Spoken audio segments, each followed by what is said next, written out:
আসসালামু আলাইকুম প্রিয় শিক্ষার্থীরা, কেমন আছো সবাই? তোমরা কিন্তু নানান ধরনের টেনশনে আছো। রাজশাহী বিশ্ববিদ্যালয়ের যে ওয়েটিং লিস্টটা পাবলিশ করেছে বা তোমাদের যে সাবজেক্ট এসেছে ওখান থেকে অনেক হতাশা দেখা যাচ্ছে। যেমন ফার্স্ট সাবজেক্ট সিলেকশন যে লিস্টটা পাবলিশ হয়েছে ওখানে কিন্তু তোমাদের প্রত্যাশা অনুযায়ী বা আশা অনুযায়ী সাবজেক্ট আসেনি।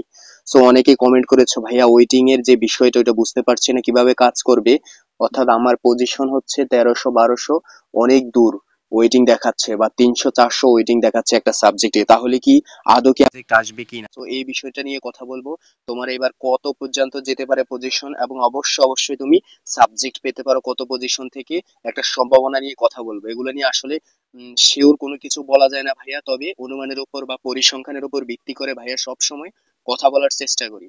গত বছর এবং তার আগের বছরগুলোতে মোটামুটি যেভাবে গিয়েছে এবং এই বছর কিভাবে যেতে পারে ওইসব বিষয় নিয়ে তো মূলত কথা বলার চেষ্টা করি।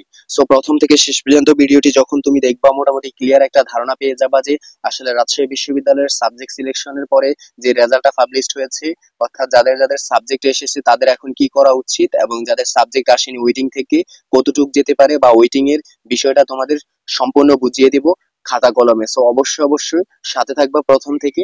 তাহলে দেখো, কথা বাড়াবো না আর। সেটা হচ্ছে পাস্ট সাবজেক্ট সিলেকশন নোটিশ। এখানে দেখছো তোমরা, এই যে দেখো, যে তোমরা দেখতে পাচ্ছ ফার্স্ট সাবজেক্ট সিলেকশন নোটিশ। এটা কিন্তু একটা নোটিশ পাবলিশড হয়েছে যাদের মোটামুটি সাবজেক্ট এসেছে। তোমরা আসলে এটা ভালো করে পড়ে নেবা। এটার ভিতরে কিন্তু বলা আছে যে কত তারিখ তোমাকে ভর্তি হতে হবে, ভর্তি না হলে কিভাবে তোমার ভর্তিটা বাতিল হয়ে যেতে পারে, অর্থাৎ সাবজেক্ট আসার পর যখন তুমি ভর্তি না হবা তোমার ভর্তি সম্পূর্ণ ক্যান্সেল হয়ে যাবে। সো এটার ভিতর যখন ঢুকবে তুমি অবশ্যই সম্পূর্ণ নিয়মাবলী এবং তোমার করণীয় কি অবশ্যই দেখে নিতে পারবা। তারপরেও যদি তোমার কোনো কোশ্চেন থাকে তাহলে অবশ্যই ভাইয়ার কমেন্ট বক্সে তুমি করতে পারো, অবশ্যই আনসার দেওয়ার চেষ্টা করব। যাই হোক, পরবর্তীতে দেখো, পরবর্তীতে যদি ভাইয়া তোমাদেরকে দেখাই সেটা হচ্ছে ফার্স্ট সাবজেক্ট সিলেকশন লিস্ট, অর্থাৎ কারা কারা প্রথম মেরিটে বা প্রথম সাবজেক্ট সিলেকশন লিস্টে সাবজেক্ট পেয়েছে তাদের কিন্তু একটা বিবরণী এখানে দেওয়া আছে। সো এটার ভিতরে ঢুকে একটু আলোচনা করি। দেখো তোমরা অবশ্যই সাথে থাকবা, তাহলে মোটামুটি ক্লিয়ার ধারণা পেয়ে যাবা। যে এই যে দেখো, প্রথমে যদি বলি আহনাফ আয়মান ফাইজা, সো ওই শিক্ষার্থীটার মেরিট কত আসলে দেখো, মোটামুটি 2272 পজিশনে রয়েছে, এবং 2272 পজিশন থেকে কিন্তু মোটামুটি সে ইংলিশ ডিপার্টমেন্ট পেয়েছে। সো তোমরা ইংলিশ ডিপার্টমেন্টে কিন্তু কোনো ধরনের ওয়েটিং বা ইয়ে নেই। এটা কিন্তু তোমাদের রিটেন পরীক্ষা যারা ভালো করেছো তোমরা অবশ্যই পেয়ে যাওয়ার সম্ভাবনা রয়েছে। সো অবশ্যই এটা নিয়ে আমার কোনো কথা বা আগানো আসলে পসিবল না, এটা এমনি পেয়েছে। পরবর্তী দেখো 11,405 থেকে মোটামুটি কি 11,405 থেকে মোটামুটি ইংলিশ ডিপার্টমেন্টে ভর্তি হওয়ার সুযোগ পেয়েছে। যাই হোক, এগুলা বাদ, আমরা এগুলো নিয়ে কথা বলবো না। পরবর্তীতে দেখো, এই যে দেখিয়ে দেয় একটু, এই যে মেরিট পজিশন হচ্ছে 583 থেকে information science and library management. কিন্তু 583 থেকে এই যে শুধুমাত্র information science and library management আসছে বিষয়টা কিন্তু তা নয়। এখান থেকে কিন্তু বড় ধরনের একটা পরিবর্তনের সুযোগ আছে তোমাদের। সেটা হচ্ছে তোমরা আস্তে আস্তে কিন্তু মাইগ্রেশন হবে, তাহলে অবশ্যই বাংলা বা সোশিওলজির মতো সাবজেক্ট পেয়ে যাবা আশা করা যায়। এই যে পরবর্তীতে দেখো, এই শিক্ষার্থীটা কিন্তু মোটামুটি 401 পজিশন থেকে ইসলামিক হিস্ট্রি অ্যান্ড কালচার সাবজেক্টটা পেয়েছে। সো এখান থেকে কিন্তু মোটামুটি একটা সুযোগ রয়েছে যে ভালো সাবজেক্ট আসার, এই যে 401 থেকে। So, যাই হোক, ওর কিন্তু পজিশন ভালো বা আরেকটু আগানোর সম্ভাবনা অনেক বেশি, 401 থেকে পলিটিক্যাল সায়েন্সও চলে আসতে পারে। সো এইভাবে কিন্তু মোটামুটি সাবজেক্ট গুলো তোমাদের এগিয়ে যাবে। সো এখানে কিন্তু শিওরলি বলা যায় না যে আসলে কোনটার পরে কোনটা আসবে বা কোনটার পরে কোনটা হতে পারে। পরবর্তীতে যদি তোমাদেরকে দেখায় আসলে, সেটা হচ্ছে 228 থেকে কিন্তু সোশিওলজি সাবজেক্টটা পেয়েছে। এর পরবর্তী সময় কিন্তু সে পলিটিক্যাল সায়েন্স পাওয়ার মতো অ্যাবিলিটি রাখে, অবশ্যই পলিটিক্যাল সায়েন্স আসার সম্ভাবনা রয়েছে। সো পরবর্তীতে দেখো 64 থেকে ল অ্যান্ড ল্যান্ড অ্যাডমিনিস্ট্রেশন, এখানে অবশ্যই আই এম শিওর যে এখানে ল চলে আসার মোটামুটি বিরল একটা সম্ভাবনা রয়েছে, এবং বিরাট একটা সম্ভাবনা রয়েছে ল চলে আসার মতো। সো যাই হোক, এই যে 684 থেকে মোটামুটি ফোকলোর আসছে, এখানে কিন্তু বড় ধরনের একটা পরিবর্তন আসবে। 684 থেকে ওর কিন্তু বাংলা বলো বা আয়ার বলো, এইরকম জার্নালিজম বলো, সো এই সাবজেক্ট গুলো আসার একটা বড় সম্ভাবনা রয়েছে। অবশ্যই তোমাদেরকে ওয়েট করতে হবে। আর ভাইয়া বলে রাখি যে এখানে 1500-র মতো শিক্ষার্থী নর্মালি চান্স পাবা। সো এই 1500 শিক্ষার্থী কিন্তু নর্মালি চান্স পেয়ে যাবে আশা করা যায়, কারণ এখানে 750 পর্যন্ত মোটামুটি মানে শিফটে টানা হয়েছে, এবং এক শিফটে 54 পর্যন্ত গিয়েছে 700। সো অবশ্যই তোমরা সাবজেক্ট পেয়ে যাবে বা একটু ওয়েট করতে হবে। তোমরা অন্তত বুদ্ধিমানের কাজ হবে যে প্রথম মাইগ্রেশন পর্যন্ত অবশ্যই ওয়েট করবা, এবং মোটামুটি এরপরে দেখবা যে সাবজেক্টটা তুমি মোটামুটি পেয়ে যাচ্ছ। যাই হোক, এটা বুঝতে পারছো হয়তো। এখানে কিন্তু 90% শিক্ষার্থীর আসলে সাবজেক্ট পরিবর্তন হবে। এই যে তোমাকে আরেকটা উদাহরণ দিয়ে বলে দেই, সেটা হচ্ছে যে হিস্ট্রি আসছে 372 থেকে বা 300 থেকে। পাবলিক অ্যাডমিনিস্ট্রেশন একজনের, আরেকজন হচ্ছে হিস্ট্রি। সো এখানে কিন্তু পাবলিক অ্যাডমিনিস্ট্রেশন থাকবে না, ওর এখানে পলিটিক্যাল সায়েন্স আসার বড় একটা সম্ভাবনা রয়েছে, এবং দুইজনের কিন্তু পলিটিক্যাল সায়েন্স আসার বা সোশিওলজি আসবে হিস্ট্রি যে শিক্ষার্থীটার। সো বড় ধরনের একটা পরিবর্তনের সুযোগ আছে। এই যে পরবর্তীতে দেখো আবার 457 থেকে মোটামুটি হিস্ট্রি এসেছে, আর এখানে 372 থেকে হিস্ট্রি এসেছে। সো দূর থেকে হিস্ট্রি আসার মূলত কারণ হতে পারে সে মানবিকের শিক্ষার্থী, আর এই শিক্ষার্থীটা 372 পজিশন, যার ও হয়তো সায়েন্সে কোনো শিক্ষার্থী হতে পারে, কারণ হিস্ট্রিতে কোটা না থাকার কারণে ওর একটু আগ থেকে হিস্ট্রি আসছে। সো কিন্তু ও কিন্তু ভালো সাবজেক্ট পাবে না, বিষয়টা এমন না, ও কিন্তু ভালো সাবজেক্ট পাবে ক্রমান্বয়ে। যাই হোক, এটা নিয়ে তোমাদের আর ওইরকম স্পেশাল বোঝানোর কোনো কিছু নেই, আমরা পরের ফেজে চলে যাই। আসলে ওয়েটিংটা নিয়ে আমাদের মূল মানে কাহিনী, বা ওইটা নিয়ে আমাদের মেন কথার বিষয়। দেখো পরবর্তীতে ফার্স্ট ওয়েটিং গ্রুপ 1, অর্থাৎ গ্রুপ বলতে এখানে বোঝাচ্ছে কিন্তু শিফট। সো অবশ্যই তোমরা শিফট কাউন্ট করে এখানে আগাবা। ফার্স্ট ওয়েটিং অর্থাৎ প্রথম গ্রুপের যে প্রথম ওয়েটিংটা দিছে 22টা ডিপার্টমেন্টে কিন্তু তোমরা সাধারণ শিক্ষার্থীরা ভর্তি হওয়ার সুযোগ পাবা। এখানে মোট 28টা শিক্ষার্থীর, সরি 28টা ডিপার্টমেন্টের মতো মানে রয়েছে। সো সাধারণ শিক্ষার্থীরা পাবে কত, মোটামুটি 22টা। সো যাই হোক, কথা না বাড়িয়ে আমরা ওখানে প্রবেশ করি, দেখি যে আসলে ওয়েটিংটা কিভাবে কাজ করে বা ওয়েটিং এ কিভাবে আগায় সাবজেক্ট।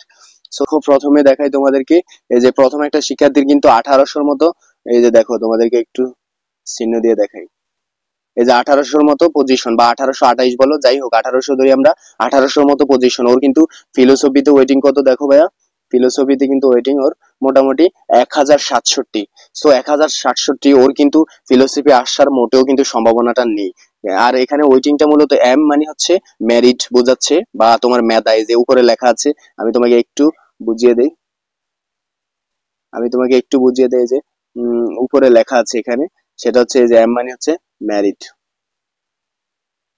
এম মানে হচ্ছে মেরিট, এবং এস কিউ মানে হচ্ছে হিউম্যানিটিস কোটা, এবং পরবর্তীতে তুমি যদি দেখো এস কিউ মানে হচ্ছে সায়েন্স কোটা, সি কিউ কমার্স কোটা, এবং পরবর্তীতে তুমি আস্তে আস্তে এগুলো উপরের এগুলা আসলে দেখে নেবে। এখানে বোঝানোর কোনো কিছুই নাই, তোমাদের ভিতরে আলোচনা করলে তখন আসলে আরেকটু ক্লিয়ার হয়ে যাবা। যাই হোক, এই যে বললাম 1828 পজিশনের শিক্ষার্থীটার ওয়েটিংটা মূলত দেখাচ্ছে এখানে। সো তোমরা ইজিলি দেখতে পাচ্ছ যে ফিলোসফির ওয়েটিং কত, এবং এর ওয়েটিং কত। এই যে দেখো হিস্ট্রিতে ওর ওয়েটিং হচ্ছে 1100-র মতো। বাংলাতে কিন্তু ওর মনে হয় সম্ভবত কোন একটা অপরচুনিটি আছে, যার কারণে কিন্তু ওর ওয়েটিংটা একটু কম দেখাচ্ছে, 197। সো আমি তোমাকে বুঝিয়ে দিচ্ছি যে ওর বাংলা আসার সম্ভাবনা আছে কিনা। বাংলা আসার সম্ভাবনা কিছুটা আছে, অর্থাৎ বাংলার সামনের দিকের যেই সাবজেক্ট গুলো রয়েছে, পলিটিক্যাল সায়েন্স বলো, ল বলো, ল্যান্ড ল বলো, ওখান থেকে যখন সিটগুলো খালি হয়ে যাবে ওর কিন্তু ক্রমান্বয়ে আগাতে থাকবে। সো ওর আগাতে থাকলে যে বাংলা আগাবে বা ওর কিন্তু ফিলোসফি আগাবে, বিষয়টা কিন্তু মোটেও এইরকম নয়। ফিলোসফি যেহেতু ওয়েটিং হচ্ছে 1000 কত, 1067। সো একটু যদি আগায় তাহলে কিন্তু 67টা সিট যদি খালি হয়ে যায় তাহলে কিন্তু ওর ফিলোসফিতে 1000 ওয়েটিং দেখাবে, এবং ওর হিস্ট্রিতে দেখাবে ওখান থেকে যদি 67 বাদ দিয়ে দিই তাহলে কত দাঁড়ায়, আর এখানে মোটামুটি 1109 এর মতো দাঁড়াবে। এরপর হচ্ছে এখানে 67 বাদ দিয়ে দিলে যেত প্রয়োজন, অর্থাৎ সবগুলোর কিন্তু ওয়েটিংটা কমে যাবে একটু একটু করে। এম মানে হচ্ছে মেরিট, এটা সাধারণ শিক্ষার্থীর জন্য, এখানে কোনো কোটা কাজ করে না। যাই হোক, পরবর্তীতে দেখো এখানে একটা কোটা রয়েছে ওর, সায়েন্স কোটা সম্ভবত শিক্ষার্থীদের। এই যে সায়েন্স কোটা, এস কিউ মানে হচ্ছে সায়েন্স কোটা, ইকোনমিক্সে সায়েন্স কোটাতে আলাদা একটা অপরচুনিটি রয়েছে। সো ও অবশ্যই এখানে সুযোগ পাবে। সো ও কিন্তু 191 ওয়েটিং এ রয়েছে বাংলা, এবং ওর ইকোনমিক্স আসার সম্ভাবনা কিন্তু কিছুটা হলেও রয়েছে, যদিও পজিশন একটু পেছনে। যাই হোক, সায়েন্স থেকেই মোটামুটি একটু পেছনে হলেও কিন্তু সুযোগ সুবিধাটা থাকে দিন শেষে। যাই হোক, পরবর্তীতে আমরা যদি আরেকটা পজিশন নিয়ে কাজ করি বা আরেকটা পজিশন নিয়ে কথা বলার চেষ্টা করি, দেখো আমি বের করে নিচ্ছি যে আসলে কম পজিশনে যে শিক্ষার্থীটা আছে ওর, এই যে দেখো পরবর্তীতে কথা বলবো ভাইয়া, এখানে এই যে কম পজিশনের শিক্ষার্থীটা আছে, এই যে দেখো 583 পজিশনের শিক্ষার্থী। সো ওখানে কিন্তু ওর ফিলোসফির এখানে ব্লাঙ্ক হয়ে আছে, এই যে ব্লাঙ্ক হয়ে আছে কেন ভাইয়া, এখানে কিন্তু ও ফিলোসফি পেয়ে গেছে, এবং বাকি যে সাবজেক্ট গুলো আছে এখানে যদি তোমাকে দেখা আরবিক ওর টিক চিহ্ন হয়ে গেছে, ইসলামিক হিস্ট্রি, পার্সিয়ান ল্যাঙ্গুয়েজ, অর্থাৎ যেগুলো তোমরা ব্লাঙ্ক দেখো ওগুলো কিন্তু ওর ফুলফিল হয়ে গেছে, বা ওর কিন্তু ওগুলার থেকেও ভালো সাবজেক্ট এসেছে, তাই কিন্তু ওগুলার ওয়েটিং দেখাচ্ছে না, বা ওগুলো পিছে পড়ে গেছে, ওগুলা ক্রস করে ফেলেছে ও, বা ওর থেকে ভালো সাবজেক্ট পেয়ে গেছে, তাই কিন্তু আর দেখাচ্ছে না। সো দেখাচ্ছে কোনগুলাতে আমি তোমাকে দেখাই, ওর হিস্ট্রি আসে নাই, ওর হিস্ট্রিতে ওয়েটিং দেখাচ্ছে 70। সো 70-এর মতো ওয়েটিং দেখাচ্ছে। 70 জন শিক্ষার্থী যখন ওর সামনে থেকে সরে যাবে তখন কিন্তু ওর হিস্ট্রি পাওয়ার একটা সম্ভাবনা রয়েছে বড় ধরনের। এসকিউ, এই যে দেখো এসকিউ হিউম্যানিটিস কোটা থেকে ওর বাংলা আসার সম্ভাবনা রয়েছে, সেটা হচ্ছে 127 পজিশন। যখন সামনের দিক থেকে সরে যাবে তখন কিন্তু ওর একটা বড় অপরচুনিটি রয়েছে। আর মেরিটে ইসলামিক হিস্ট্রি অ্যান্ড কালচার আসবে ওর যখন 17 শিক্ষার্থী সিট ছেড়ে চলে যাবে অন্য কোথাও। সো ওয়েটিংটা দেখাচ্ছে মানে কিন্তু তোমার সামনে কতজন শিক্ষার্থী ওই বিভাগে ওয়েটিং এ রয়েছে। যেমন তোমার সামনে কিন্তু 17 জন, এইটা যদি দেখো তুমি তুমি 17 নম্বর রয়েছো, তোমার সামনে কিন্তু 16 জন শিক্ষার্থী ইসলামিক হিস্ট্রি অ্যান্ড কালচারের জন্য ওয়েট করতেছে। সো সামনের থেকে যখন ইসলামিক হিস্ট্রি অ্যান্ড কালচার বা যে কোনো ইউনিটের থেকে বা যে কোনো ডিপার্টমেন্ট থেকে সরে যাবে তখন ওরা কিন্তু আস্তে আস্তে সামনের দিকে ইসলামিক হিস্ট্রি অ্যান্ড কালচারের দিকে আগাবে, এবং দিন শেষে তুমিও আগাতে থাকবা। প্রতিটা শিক্ষার্থী আগাবে যারা ওয়েটিং এ রয়েছে, যে পজিশনে ওয়েটিং থাকো না কেন তুমি মানে আস্তে আস্তে আগাবা। সো এইরকম আর কি, ওয়েটিংটা মূলত এভাবে কাজ করে। তোমরা আশা করছি বুঝতে পারছো। এই যে দেখো ব্লাঙ্ক, ব্লাঙ্ক মানে বুঝতে হবে এই সাবজেক্ট গুলো চলে এসেছে, এখানে আর কোনো প্যারা নেই। এগুলোর থেকে তোমার ভালো একটা সাবজেক্ট চলে এসেছে আর বাকিগুলো ওয়েট করতেছে। যেমন এখানে দেখো এটা ওয়েট করতেছে, এরপর হচ্ছে ওই পাশে হয়তো ওয়েট করতেছে কোনো সাবজেক্ট। যাই হোক এগুলো তো বুঝতে পারছো। মোটামুটি তোমাদেরকে বললাম যে 1500 পর্যন্ত তোমরা অবশ্যই সিট পাবা। এবার আশা করা যায় 1500 প্লাস যারা রয়েছে তোমরা একটু ধৈর্য ধরতে হবে আর ওয়েট করতে হবে, তোমরা ল্যাঙ্গুয়েজ রিলেটেড সাবজেক্ট গুলো পেতে পারো। এরপর হচ্ছে পরে দেখো আরেকটা দেখাই। আসলে ভিডিও ডিউরেশন অনেক বেশি বেড়ে যাচ্ছে, তাই কিন্তু আর ওইরকম ভাবে কথা বলা হচ্ছে না। যাই হোক 1000 পজিশন থেকে একটা শিক্ষার্থীকে নিয়ে কথা বলে ছেড়ে দেবো ইনশাল্লাহ। যাই হোক এই যে দেখো 1000 পজিশন থেকে একটা শিক্ষার্থী, অর্থাৎ 1011 থেকে ওর কিন্তু এলকিউ অর্থাৎ লজিক কোটা রয়েছে ফিলোসফিতে, ও এখানে সুযোগ পাবে। এই যে 76 দেখো 76 ওয়েটিং এ রয়েছে, এবং মেরিটে কিন্তু 356 ওয়েটিং এ রয়েছে। সো অবশ্য ওর ফিলোসফি চলে আসবে নিঃসন্দেহে, ভাইয়া কথা দিয়েছি। এবং ওর সম্ভাবনাটা অনেক বেশি, কারণ ওর সামনে থেকে 76 শিক্ষার্থী এমনি নর্মালি সরে যাবে, ওর ফিলোসফি চলে আসবে, প্রবল সম্ভাবনা রয়েছে। যাই হোক পরবর্তীতে দেখো ওর হচ্ছে মেরিটে অর্থাৎ 454 ওয়েটিং, এটা কিন্তু অনেক বড় ওয়েটিং, এগুলো আসার সম্ভাবনা নেই। 400 মানে 63 ওয়েটিং, এগুলো আসার সম্ভাবনা নেই, এটা আসার সম্ভাবনা নেই। সো এগুলো কিন্তু আসার সম্ভাবনা নেই। সো এখান থেকে কিন্তু ওর ইসলামিক হিস্ট্রি অ্যান্ড কালচার আসার সম্ভাবনা রয়েছে। সো ওয়েটিংটা আসলে তোমরা আশা করছি বুঝতে পারছো। সামনে ওয়েটিং মানে হচ্ছে কিন্তু তোমার সামনে এতজন শিক্ষার্থী এই সাবজেক্টটা পড়ার জন্য আগ্রহ বা ওরা ওয়েট করতেছে। সো দেখো এই যে দেখো ওয়েট মানে হচ্ছে কিন্তু এই বিষয়টা, ওই শিক্ষার্থীদের কিন্তু আরবিক চলে এসেছে 2100 পজিশন থেকে। যারা মাদ্রাসা ব্যাকগ্রাউন্ড তোমরা কিন্তু যত দূরের পজিশন হোক 4-5 হাজার বা 3-4 হাজারের মধ্যে থাকলে একটা প্রবল সম্ভাবনা আছে।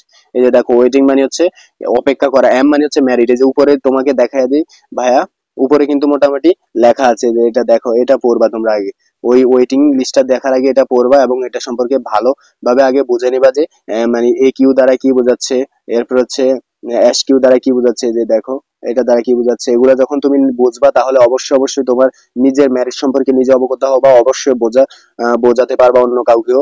সো এগুলা কিন্তু অত বেশি হার্ড কিছুই না। সো অবশ্যই অবশ্যই ভাইয়ার সাথে থাকার জন্য তোমাকে ধন্যবাদ জানাই, এবং চ্যানেলটি সাবস্ক্রাইব করে পাশে থাকবা সবসময়। কিন্তু ভাইয়া প্রতিনিয়ত নিত্য নতুন আপডেট দিয়ে থাকি তোমাদের যে কোনো সমস্যা নিয়ে। অবশ্যই তোমরা ভালো থাকবা, দেখা হবে পরবর্তী কোনো ভিডিওতে। আসসালামু আলাইকুম সবাইকে।